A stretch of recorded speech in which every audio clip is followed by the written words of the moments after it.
Hi అందరికీ నమస్కారం, శుభోదయం. ఈరోజు వంట వచ్చేసి టమోటో రోటి పచ్చడి చేశాను. చాలా టేస్టీగా ఈజీగా ఎలా చేసుకోవాలో చూద్దామా.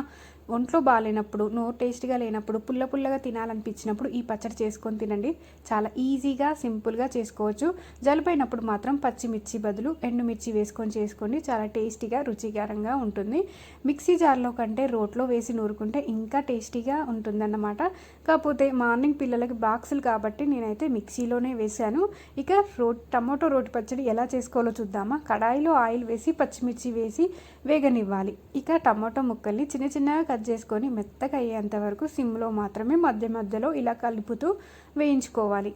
ఇది యూట్యూబ్లో చూసే చేశాను. చాలా టేస్టీగా అనిపించింది. ఫస్ట్ టైం చేశాను కదా, నాకు నచ్చింది కాబట్టి మీకు కూడా చూపిస్తున్నాను. ఇక టమోటో ముక్కలు మెత్తగయ్యాక 10-20 వెల్లుల్లి రెబ్బను వేసి అలానే కొంచెం చింతపండు వేసుకోండి. చాలా ఎక్కువ వేసుకుంటే పుల్లగా అయిపోతుంది, ముందే చెప్తున్నా. పచ్చిమిర్చికి తగ్గట్టుగా చింతపండు వేసుకొని ఇలాగ శుభ్రం చేసుకున్న కొత్తిమీర కట్ట ఒకటి వేసుకొని సిమ్లో మాత్రమే కలుపుతూ ఉండాలి.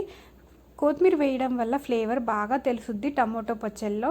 ఇక కొత్తిమీర తినడం వల్ల కూడా పిల్లలకి చాలా ఆరోగ్యకరం కదా, ఇక అందుకని ఒక కట్ట మాత్రమే వేసి మంచిగా వేయించుకోవాలి. టమాటో రోటి పచ్చడి తిన్నప్పుడల్లా మా నాన్నమ్మే గుర్తుకొస్తుంది. మా నాన్నమ్మ చాలా టేస్టీగా చేసేదన్నమాట. నేనైతే ఎన్ని స్పెషల్స్ మా ఇంట్లో వండినా మా నాన్నమ్మ రోటి పచ్చడి చేసిందంటే మా నాన్నమ్మ దగ్గరే తినేదాన్ని. ఇంకా మా ఊర్లో దొరికే చిన్న చేపలు ఉంటాయి కదా, చిన్న చేపలతోటి పులుసు పెట్టేది హైలైట్ ఉండేది. ఇవి రెండు అంటే మస్తు ఇష్టం అన్నమాట నాకు. ఒక్కొక్కరికి ఒక్కొక్క స్పెషల్ ఉంటుంది కదా. మా నాన్నమ్మ స్పెషల్ అయితే రోటి పచ్చడి, ఇంకా చేపల పులుసు. ఇంకా ఈ టమాటా ముక్కలు మెత్తగయ్యాక జీలకర్ర వేసుకుందాం. జీలకర్ర తినడం వల్ల చాలా ఆరోగ్యకరం అంట.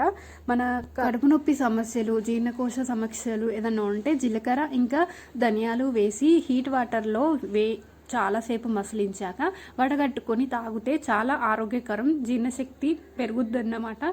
సందర్భం వచ్చింది కాబట్టి చెప్తున్నాను. ఇక ఇలా మెత్తగా ఉడికిన టమాటా ముక్కల్లో జీలకర్ర వేసుకొని ఈ టమాటో ముక్కలు చల్లారాక మిక్సీ జార్లో వేసుకొని తగినంత ఉప్పు వేసుకొని చూపించిన విధంగా మాత్రమే బరుకుగా రుబ్బుకోవాలి. ఇక అంతేనండి, చాలా సింపుల్గా ఈజీగా అయిపోద్ది. ఈ టమాటో రోటి పచ్చళ్ళలో తాలింపు వేసుకుంటే వేసుకోవచ్చు, లేదంటే లేదు. మా నాన్నమ్మ అయితే తాలింపు అస్సలు వేసేది కాదు, అందుకే ఆమె స్టైల్లో ఇలానే ఉండాలి కదా అని తాలింపు వేయలేదు. మా వాళ్ళకైతే ఆమ్లెట్లు అంటే ఇష్టం అన్నమాట. అందుకని రైస్లోకి వేడివేడి అన్నము టమాటో రోటి పచ్చడి ఆమ్లెట్ వేసి ఇచ్చానన్నమాట.